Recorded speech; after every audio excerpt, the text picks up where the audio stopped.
पुढील आठवड्यात भाजपला नवा राष्ट्रीय अध्यक्ष मिळण्याची शक्यता. शिवराज सिंह चौहान, भूपेंद्र यादव, मनोहर लाल खट्टर, धर्मेंद्र प्रधान यांचं नाव चर्चेत. सूत्रांची माहिती. मोदींचा उत्तराधिकारी शोधण्याचं कारण नाही. खासदार संजय राऊतांच्या वक्तव्यावर मुख्यमंत्री देवेंद्र फडणवीसांचं स्पष्टीकरण. राज्यातील नद्यांचं प्रदूषण कमी करण्याचे प्रयत्न सुरू. मुख्यमंत्री देवेंद्र फडणवीसांचं राज ठाकरेंच्या नद्यांच्या भीषण अवस्थेबाबतच्या वक्तव्यावर स्पष्टीकरण.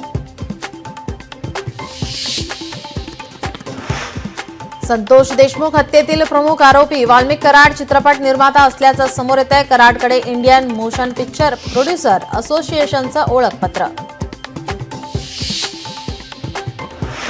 वादग्रस्त कॉमेडियन कुणाल कामरा आज मुंबई पोलिसांसमोर हजर होण्याची शक्यता. मद्रास हायकोर्टानं अटकेपासून अंतरिम दिलासा दिल्यानंतर कामरा वकिलांसोबत चौकशीला सामोरा जाणार. राज ठाकरेंचा फडणवीसांना सशर्त पाठिंबा. राज्याच्या शत्रूंना मदत होईल अशी भूमिका नको. राऊतांचं आवाहन. सर्वांना विचारात घेऊन राज्य चालवण्याचं उद्दिष्ट. फडणवीसांची प्रतिक्रिया.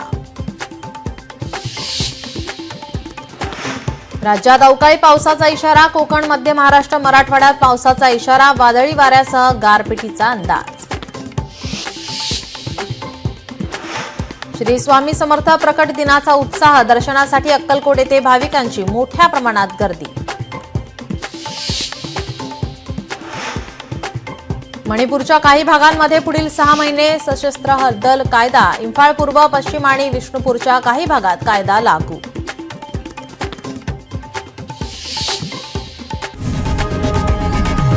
लोकशाही मराठी ऐका, पहा, जागरूक रहा.